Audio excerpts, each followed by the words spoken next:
Perhaps that's it. That I get things all back to front. I We know are we're live now. But I know yeah. we're live. Remember though, I'm quite fine that people know I'm British, therefore backwards. And must mutter about the backwardness. Yeah, mutter a lot. Oh, my hair's a mess. Oh dear. Well, I should have done this before the podcast, do you think? Or not? No, that's okay. People are Fine. tuning in for this. This is the sort of stuff people tune in for, I tell you. right? I mean, you got a great face for radio, Gerald. wow. Yes. Zing. Okay. Hey, should we do a podcast? Maybe. I don't know. Yeah.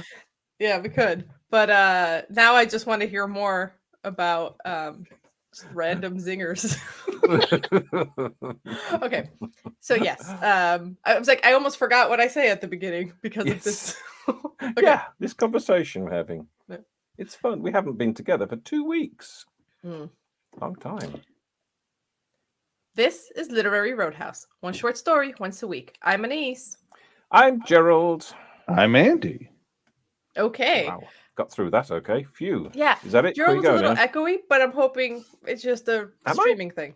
Oh, I've actually just been repeating everything Gerald says 1 second out of sync. Okay, Yeah. cool. As you would. That won't be a problem in the edit. So, I got my headphones on, so yeah. earpieces So- anyway. Go on. Yeah. Go on, You're Annie. not echoing now. Talk. No, I'm not. So- Okay. So go on. You This may week- continue. This week, we read A Journey by Edith Wharton. And getting to that sentence has also been a journey. So, It connects the two things. It's like yeah, a it connects. This metaphor. is called a segue. This is what we call in the Literary. biz. A segue. Okay, that's interesting. Yeah. I know So- those little things you ride on with the Yeah. wheels. No one was going to Remember say it. when they were going to Good. change the world? Yes. Like they had all that fanfare for this big announcement, and then it was a scooter. It's a What a scooter. what a wild it's time to not. be alive. It's new. And a So- hoverboard isn't a blooming hoverboard. Doesn't What's even that hover. all about? It's got wheels. Oh, jeez. So this week- Sorry, Annie. See, trying to say something. This week we have been reading. Go on. I already said it, but I'll say it again. A Journey by Edith Wharton. There is a link in the show notes. You should go read the story. It's not that long, and then come back. In the story, I'm going to summarize it very quickly. It's very brief. A woman and her husband are traveling from Colorado back to their home in New York. They were in Colorado for a few weeks because her husband has been ill, and the doctor said, you need some mild air. There's no air milder than the air in Colorado. So they go all the way to Colorado. She hates it. And then they're going back to New York, and she's very excited because that's where her family is from and her social circle. And she also is growing a bit resentful of her responsibility now as basically her husband's nurse. She reflects on how a year ago the marriage was energetic and fun, and now he's just clammy and dying. Anyway, so the doctor says they can go back to New York, but they all know what that means. It means go back to New York to die, basically. And then on the train, the night before they get to New York, he dies in his sleep. And she doesn't want to tell anyone he's died yet, because if she does, they're going to take them off the train at the next station, no matter where it is, and it'll just be her and this corpse. And she would much rather make it all the way back to New York. So she is covering up the death and is very stressed out about there's the berths where they sleep on the train, but the custom is you make up the beds the next day. So she's making all these excuses for why the porter can't do that, and trying to cover up this death. They arrive in New York, and as she's getting up to disembark, and she's thinking about how is she going to, not get caught that she had been doing this all day, she bumps her head on his berth and passes out. That's how the story ends. Now, the question I have Mm-hmm. is, at first the doctor said that 6 weeks of mild air, but then they came back. So this was a winter, I think, they spent in Colorado. It was a long time. That's what It was they a long do time. So okay, That's what they stop do being when you're petty, dying. Gerald. in Stop being picky. the late 1800s. Yeah. All right. Like, Okay. the dry climate. Go to the dry climate. That cures tuberculosis. And then it Or it doesn't. doesn't. And then you die. Yeah. So, There you go. what did you guys think of this story overall? We can start with Gerald. I liked it.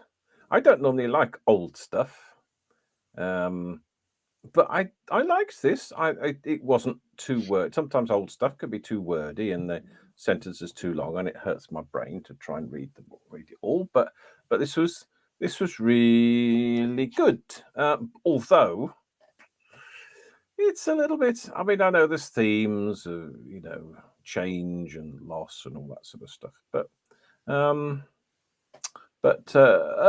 enjoyed it. I was a bit confused about the end, so I'm not sure because I don't know what happened. You said that she lost consciousness, or That's what I did she think is die, heavily implied. I don't Maybe think she died. That'd be wild. striking her head against the dead man's berth? Heads. Oh. Heads are where you keep your brains. Is that She could have what it died. is? I think she passed out. Okay. What if she didn't even pass out and she just bumped her head and then she's real embarrassed in front of the porter? I feel like you would write that. Like, whoops. But Bumped my suddenly head. the car grew dark. Maybe the lights went out, or they went into a tunnel or something. They were in the Suddenly tunnel, the Harlem tunnel. Yeah. There So we go. Andy, New York. Face Yes, downward. Andy. She fell face downward. That would hurt. that would hurt. Yeah. Yeah. Ooh, it would hurt a lot. Anyway, Andy. First off, let me just say, the next time I am sick, I would like someone to feed me beef juice. Yeah. I liked a lot of the words in this story. They weren't like purple words, like goofy, silly words, but they were like, oh, that's a clever little.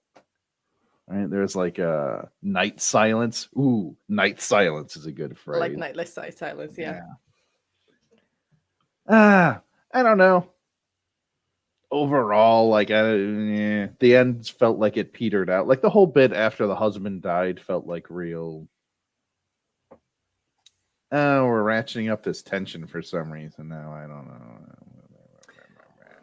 But like, Yeah, I'm not gonna say it's bad. I liked it. It was good.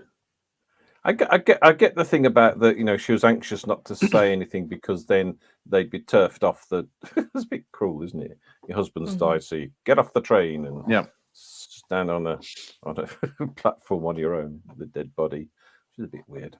But like this was 1889. She could have run off and married Wyatt Earp. Woo! Fine. Right? She's got a whole new exciting life. She doesn't have to hitch her star to this deado's wagon. Leave him on the station. Yeah, fuck off. Just fuck off from there. But he might be rich. He might have lots of money. I don't think so. No? Okay.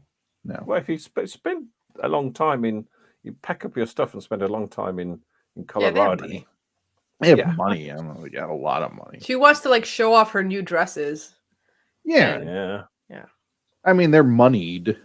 Yeah. Okay. Upper middle class tends to be what Edith Wharton usually writes about, like not like super rich, like right. He's no Rockefeller. Right. He's no Rockefeller, but he's upper middle. That's what he writes. Yeah, we call these sort of people middle class, and I know you people call. You don't need to be like this to be middle class. Yeah. You got to have you got to account for a much lower bottom. Yeah. Yeah, I guess. Yeah. With socialized medicine. Yeah. Well, if you get rid of that, bottom drops out of the whole thing, and you start climbing from way lower. Yeah, it's not currently working very well, though. That's the trouble. Well, neither is the alternative. No, that's true. That is true. Okay. This is social commentary. This is. Yeah. It is. Politically minded. Like Edith Good news is there's plenty of social commentary in the story as well. So Awesome. Gerald. Well done. You've connected. Gerald, what is this story about? You started to touch on it in your earlier response. Yeah, it's a story. It's about. I guess it's about. It's about a woman's role, and she sort of, the assumption that she would look after the guy and feeding beef juice and stuff, and basically look after him while he died, and also about the sort of. It's like I don't think there's something between the journey and the death. The journey is a journey from life into the other thing. So there could be that sort of metaphor going on, and then they went into a tunnel at the end, didn't they? So that could have been something when he died or after he died. I don't know. So yes, it's change, loss, all that sort of stuff, I guess. And marital roles, as you mentioned. Yeah. Mm-hmm. Do I And get a little bit also about a bit about society's like relationship with death, like this idea of like this guy dies. We don't want to be anywhere near that. People were already a little uncomfortable just because he was a little too sick the day before. They were Right. like, I don't know about that. Little too sick. Could be a dead body soon. Yes. Yeah. I like to just give him more medicine. Just give him. I give him medicine every 2 hours. Now you should give it more. Like, what medicine is it? Doesn't matter. Just give him more. Just give him more. And with food. Yeah. That's Give him all the medicine at once. That's what I do. Yes, that was my favorite part where they were debating. Do you give all the medicine at once, or do you try one day and then another the next day? Yeah. Fantastic. Well, right. It's though it's 1889. We got cod liver oil and snake juice. My grandma was giving me cod liver oil in the 90s. So well, yeah, I know, but this is part of the rich heritage. Yeah. Wow. And cocaine. Okay. Probably a lot of this medicine's got cocaine. You think? Yeah. So one of the things, because I've read a few Edith Wharton novels and I really like them, but they were like later in her career, and this is one of her earlier things. Yeah, I saw that when I was checking on the dates so I could make my Wyatt Earp joke. This is pretty early. Pretty early. You researched so you could make a joke? I researched so I can make lots of jokes. That's mostly the reason I do any research. When's that going to start? Zing! You guys today are just some chuckle buddies. I know. And they called it a tram at some point, which confused me a bit. Because that's a baby carriage? What's a tram? No, Shopping tram. Trolley bus. You know what a trolley bus? It runs on roads. Same thing. In town centres, trams do. Pram. I was thinking of pram. Oh, yeah. Pram. No, which is a different made-up word. So anyway. Oh, sorry. Sorry, Anise. I was saying, having read some of her later novels and comparing it to this, it's not funny, but it's like interesting to see like a writer's evolution. Like I see the things that she's going to hone in on better later, but it feels like it's not quite as sharp and as focused as her later works, where it's just like, this is definitely what it's about. She's grabbing you by the back of the head and she's pushing you into it. In this one, she's sometimes a little bit, I don't want to say undermining her points, but it's like, you don't get enough time to care about either one of these characters. And the little bit of a glimpse you get into the protagonist, she comes off as superficial a little too often, which is right. So when you're trying to make this like comment, like, yes, she should be allowed to be superficial and have a rewarding life, I guess, but it's a little undermined because you judge her a little bit. You're just like, your husband's dying and you're here like, woe is me. I have never suffered more greatly. I guess I loved him at one point. Like literally the only time she mentions love is, sure, I love him, I guess. Right? The most you can feel for this guy is pity. But just a year ago, you're saying the marriage was good. So it's not like, anyway. So there's just this sort of spoiled aspect to her that makes you a little bit less sympathetic. And it also feels a bit like, because you see her so superficial, it's hard to generalize her experience to like, this is what happens to women in life. You know what I mean? Like in the beginning, you do get a better sense of that, because in the beginning it's, she always wanted to spread her wings. She was super bored as a teacher, and her only escape was marriage. That sucks. It sucks that the only way you can have a fulfilling life is if you luck into a decent marriage. But then after that, it's like, all right, well, you kind of sound like you suck, though. And then it just kind of gets undermined. Like, her husband dies. She sheds nary a tear. Like, she, at no point does she ever think about, oh my God, not even selfishly, like, what will my life look like now that he's dead? Nope. Right. All she can think about is, I hope I deliver a convincing enough scream later so people believe me that I'm just as shocked that he's dead. So Yeah. I feel like that it doesn't that part doesn't really serve the story super well, and it feels a little unfocused. Yeah. Yeah. So she was a teacher, and a teacher is a pretty good job. It's a pretty Hmm. reasonable Well, job. But boring But she, yeah, well, whatever. Teachers are back then. teachers. Sorry to But teachers today who love their jobs. right. To We're talking her. 1889 business and all this. well, she That's a didn't have that disclaimer. anyway. I disclaimed. And his coming had broken in on the slumber of circumstance. So he was the sort of breath of fresh air, and he widened her viewpoint. And they can like And go to yeah, high and society and wear new life, dresses. life had a grudge against her. She was never allowed to spread her wings. Like, poor you. And they have a pretty house in New York, so that costs a bit. All of Edith Wharton's heroines live in pretty houses in New York, and I'm like, seems Did they nice. really? Yeah.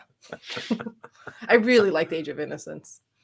So, yeah. Okay. So, I feel like once you get to the husband's dead and she's ratcheting up the tension, the most interesting part about the tension isn't this woman's internalization and woe is me, and it's all the other characters who come talk to her. They're the best part. They're the best part of that section.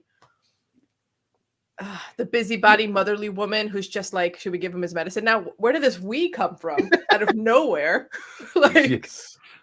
the guy who sits and is basically like, read this Jesus pamphlet, basically. Great. All the side characters were wonderful. Yeah. That Jesus guy was all right. Mhm. Yeah, it talked kind of funny, but that's interesting. Well, he's from the Deuce. six. I suppose induce. If you could induce your husband to read this little pamphlet. So that's good. And the car attendant, I liked him too. He was a kindly chap.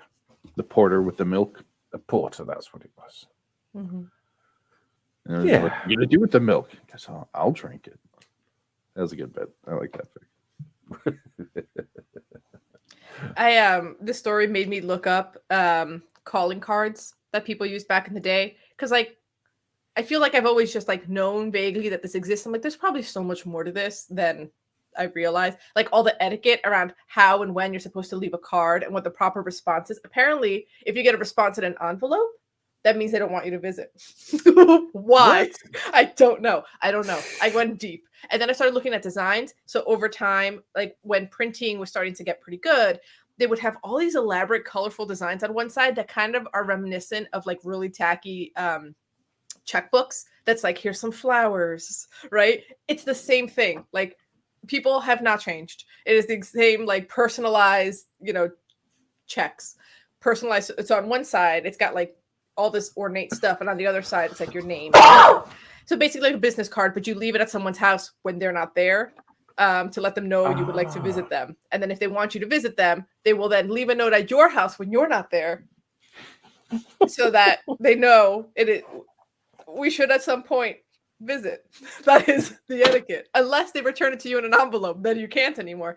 So they had these really ornate styles that were in vogue, and then over time, then it got cool to be minimalist. I'm like, people have been the same forever. Then it was no longer cool to have really intricate styles. Now it's really cool to have as little as possible on your Wow. card. Now that's classy. So that's the phase we're in society. We're gonna go back to really ornate stuff hopefully soon. And then the other thing I found was like young guys who just want to hook up and flirt. They had like funny ones. They would call them like flirtation cards, and it would have all these jokes. They would like, so like if they see someone they want to like flirt with, they would give it, and it's like basically some puns and some jokes, and the point of it was like, am I allowed to flirt with you? But they're already flirting with you when they gave you the card. So it was like, I read a bunch of these that were really funny. Some of them were like very forward. Like they would start with, and probably all lies, but it's like, I'm the only son of a millionaire and I am ready to like and then by the end of it, it's like office hours are from 7 p.m. to 1 a.m. at any ladies' parlor room. Like okay, that took a turn. Yeah. So I had a lot of fun looking up this like etiquette. Wow. Yeah, it was cool. It's like playing answering machine tag, isn't it? Before you had mobile phone things. Mobile phones. Ruined Mobile it all. phones. Handy Mhm. phones, the Germans call them. Because they're pretty handy. Handy phones. Yeah. Now we're like really open to random messages from people, but they're very easy to ignore, and it's like socially acceptable to do that. And people, I mean, it's the same as getting the card in an envelope, I guess. Right. Yes. You know, that's the equivalent of I left you on red. I have acknowledged your note, and I do not want to hang. Except some people don't get the message. Well, I'm sure they never did. No. Ugh. Yeah. So, But honestly, if you look up the visiting card designs, they're almost indistinguishable from checkbooks. Like when people would have all the personalized ones, and my mind is blown. Like, it's the same.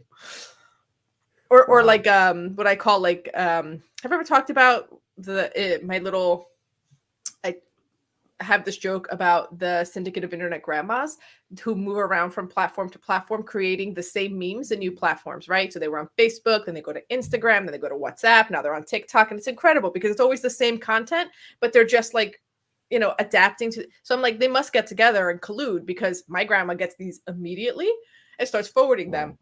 So I assume this is organized. It's the only explanation. But they have the same vibe as these cards. Same vibe.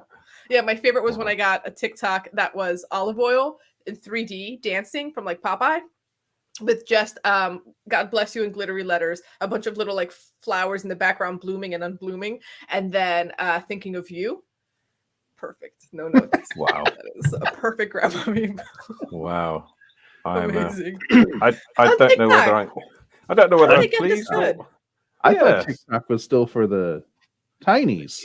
the I didn't think the kids. grandmas knew about it yet. The grandmas are everywhere, and Oh, they're geez. cranking out memes. And the best memes have a little bit of a guilt trip to it. Yes. Mhm. Sorry, I haven't heard from you for a while or something. Yeah. Miss you. Okay. Sorry, you've been Guess I gotta too call. busy to phone. Yeah. Anyway, Grandma, so- yeah, I'm really glad this story made me go down that rabbit hole. No regrets. Wow, that was interesting. Yeah. Visiting cards. Yeah, I'm gonna send you guys some cards in an envelope. Yeah. So Oh, We'll never charming. show up. That's not very nice. well, you have to these days. You have to put a stamp. I guess not with a postcard. I don't know. Okay, we talked a little bit about the prose as well. There was a few other, and I should have highlighted them, but I just kind of read through them because it was so short. Like Night Silence was great, but there was just some other parts that I just like I said, this feels like early Edith, but she's already doing the thing where her diction's very good. Like she's picking words very, very carefully, and it immediately like her self-reproachful tenderness was tinged with a sense of his irrationality. Like just these little things where you just like it just puts you in a mood right away. And she does that really well, and she's going to do it even better in a few decades. I liked when she was a teacher, she forced innutritious facts upon reluctant children. I thought that's a nice phrase. Yeah. And yeah. Innutritious. My one I highlighted is not quite as good as those, but it touched me in my heart. And it was, she hung out of the window, waving unregretful farewells to the acquaintances she had never really liked till then. Or when they married, she had such arrears of living to make up. I don't just Yeah. perfect. Yeah. There's just a lot of clever little things in here that are just chewy. Yeah. Also, I like how she basically describes him as a man-child. Again, another timeless thing across the ages. Man sick. Says you. Yeah. You know the man sick thing? Like when guys get sick, they're extra dramatic about it. And he's kind of extra dramatic about it. I mean, he is actually literally He dying. is dying. He is And then- dying. But he does die. That's typical. You're complaining about men. Men go, oh, you're ill again, are you? Women die stoically. Leave it alone. I can't remember what it was. Someone, I think it was it Spike Milligan or someone had on their headstone, "See, I told you I was ill." I think it was awesome. Very clever. Yeah. Anyway. Also, I like how she keeps like hallucinating his dead face over and over. Again, no emotional response other than God, this is hard on me. Like she's Yeah. like totally I'm gonna fine. get in trouble. Yeah, this is gonna It's this suck. I'm dead gonna get face's caught. fault. Everyone's gonna know I've been covering up this death all day. Yeah. You know, and like I get the sense that she's young, so I don't know. I feel like sometimes people don't immediately grasp a shock. Like you know how sometimes when people like they hear about a death of someone important to them and they don't really react because it hasn't clicked yet. There could be a little bit of that going on. It just and then when it does click, that's when the grief really happens. But yeah, it's like No, okay, I think she's just ungrateful. yeah, she's maybe I it'll click think- later. She had it made though, right? Once they pulled into New York, Oh, she's what are they gonna do? The worst they could do is kick her off the train. no, she knows that. She knows that. She's relieved. Yeah. Hey, That's why guess she's what? I doing was it. lying. Fuck all you all.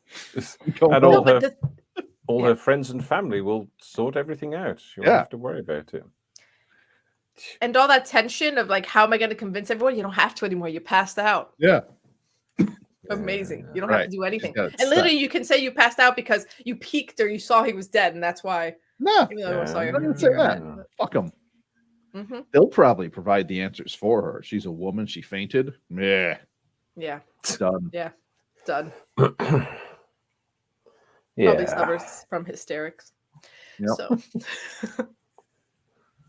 Oh, the Okay. worst terror was past, she said. Yes, because someone would help her. Mhm. So yeah. She's not very capable, is she really? yeah, that's why I'm saying it really kind of undermines her a bit. Yeah. Yeah. I guess. Okay. Could have married later. It was only 8 Yes. years after the shootout at the OK Corral, which I turned up in my research. We researched very different things. Oh. Here we go. Okay. Anything else we want to say? Yeah. It was an enjoyable read. As I say, I don't normally like old stuff, and this is very old. 1889. I think I've recommended Age of Innocence to you before. It's very good, and it doesn't read like I know what you're talking about. Where sometimes sentences feel like a performance. Like I'm going to stuff Yes. in as many phrases as I can with as many adjectives and adverbs. Have fun parsing, right? Like it feels like, look what I did. She doesn't write that way. No. No, she doesn't. She's good. Thank you, Edith. So yeah, thumbs Okay. up. Are we ready for ratings?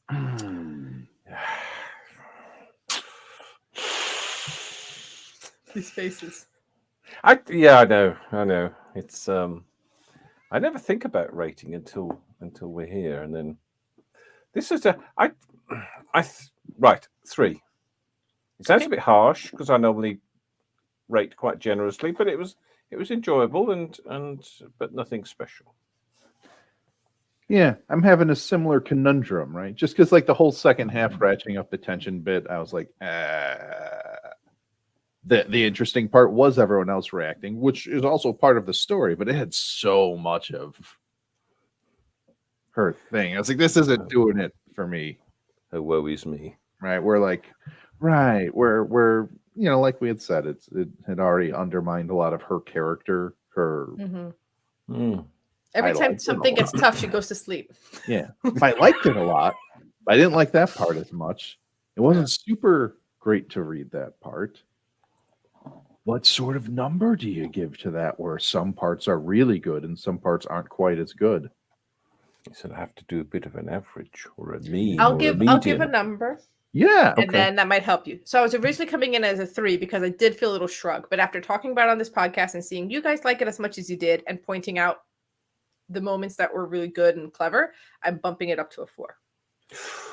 I think I'm also going to go with a 4. You know what puts it What? over the edge? Beef juice, Beef juice. which is a concept. I love the semi-random things in these stories that really touch you and elicit a higher score from you. It's just- Also, her Jeez. disdain for the people in Colorado was funny to me for It some was reason. great. Yeah.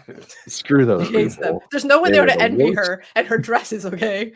Right. I mean, I get it. Like my retirement plan is to have a neighbor that's really into gardening, and then I get into gardening, and then we're competitive, but we never say it out loud, and we pretend we're supportive, but we're not. That is my Wow. retirement goal. Yeah. So That's yeah, very I get it. complicated. Jeez. What else is gonna keep me sharp? That's true. Nothing like a low stakes semi rivalry. Maybe becoming chairperson of an annual writing school. Is there another writing school that could be your rival? Because that would make it more fulfilling for you. There is. Aha! And they're rubbish. See? I don't know, but I just have got a feeling they have a better website, so we have Exactly. to fix that. They put the gardenias in the wrong part of the yard, so Ah, good luck. screw those people. Gardenias. Yeah. I'm debating between rival gardeners or rival bird watchers. Both of these feel good. Oh man, I know a lot of bird watchers. That's intense. Oh, bird watchers. I don't know. And you can I make know stuff up. gardening's intense, but the bird Exactly. watchers- You make stuff up, Yes. and then they make stuff up, and you don't believe them. Yeah. But you don't I tell them used- to their face. When I was a Bird little boy, watcher, a reasonably big boy, I used to watch planes a lot. I'm very sorry, but I have to admit this. I was a plane spotter, and over here you have a book with all the numbers in, and so of course when you go play spot, you say, "Oh, I saw this the other day," and with a little red underline, and you think, "Really? Did you see that one? Very rare. I don't think so." That's the best Anyway. part of bird watching. And then Yes. if you have like a rival bird watching like couple or something, you have to force them to sit there and zoom in on your photos. This is perfect.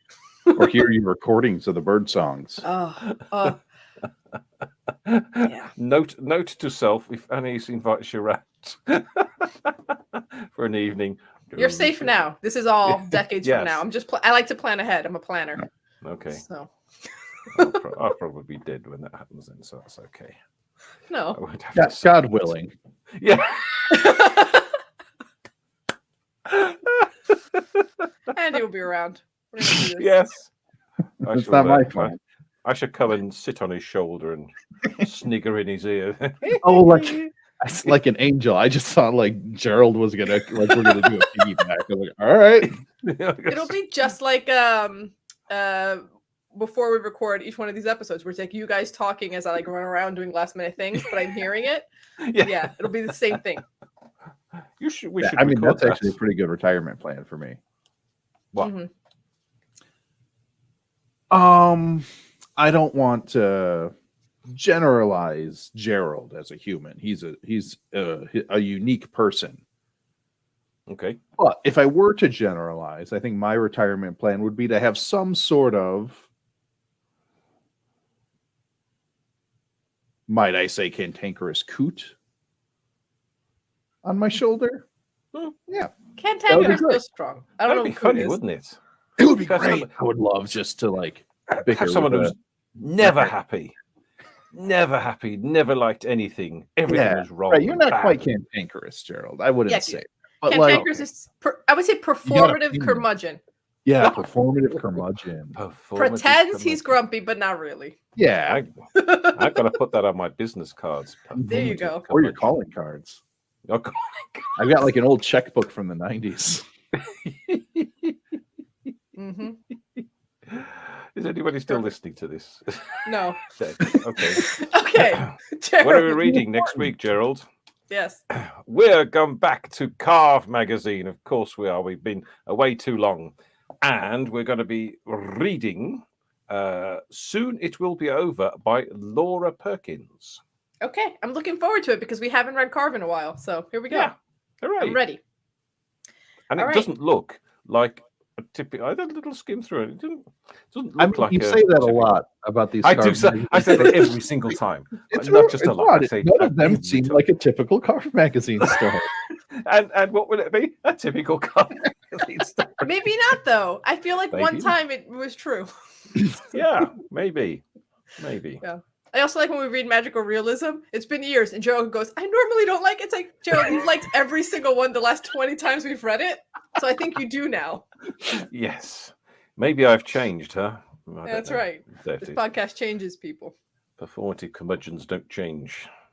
That's right. You got to stick to your role. Yeah, absolutely.